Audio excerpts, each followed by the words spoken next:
Lidi, vítám vás u mého prvního let's play z hry Shakes of Fidget.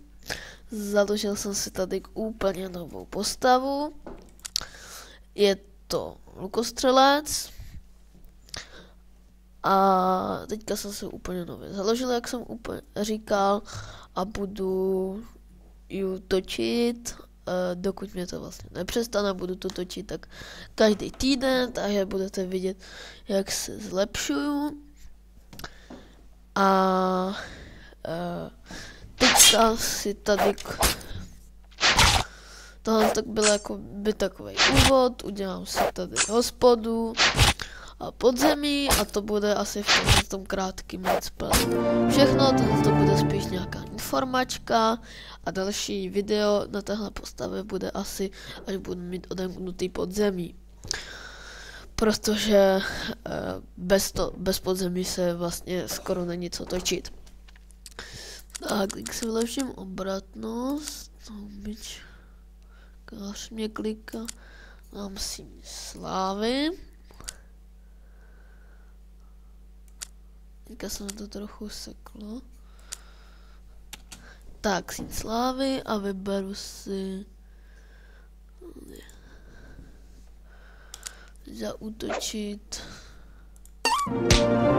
Tak, mám to.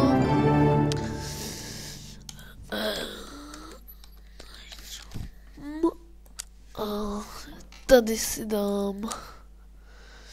No, ten popis postavy si trošku ještě změním.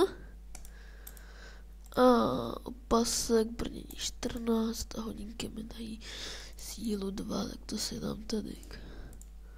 Ještě tady jsou bodky, ne. Dám si opasek a když chvilku stopnu. Tak, už to máme a tak to byl velice lehký souboj. Zka si ho dám, kouknu se doč. No, škoda, že nebyl. To by bylo dobrý, kdyby byl za peníze. Tak, tady moc nic není, jenom ta včera obchodu. Dáme si zase hospodu. Toto. Sám stopnu. Tak, tady taky lehký souboj. Teďka nevím, jestli jsem vám to říkal, tohle je svět 22. A jinak budu točit i za chvilku budu točit na světě 14. Mám tam 129, až bude 130, tak tam hnedka začnu točit. A budu splachovat, sundávat podzemka a doufám, že se dostanu co nejdřív i k věži. Tak, jinak si tak na level 7 založím cech. Tady doufám, že půjdete do mýho cechu taky a budu tam mít spoustu silných bojovníků.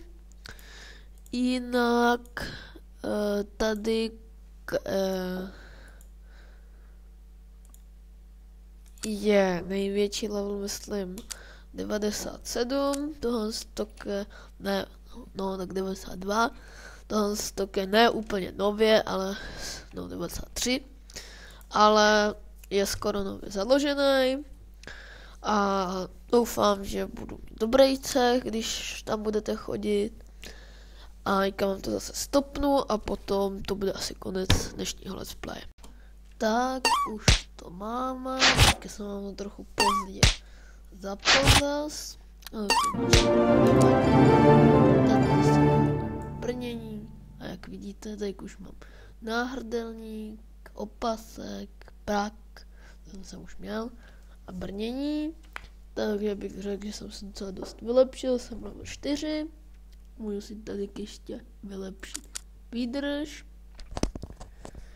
a doufám, že se vám tento let's play líbil, ale omlouvám se, že mluvím potichu, možná to trochu chraptí, protože mám problém trochu s reprákem, tak si musím koupit novej.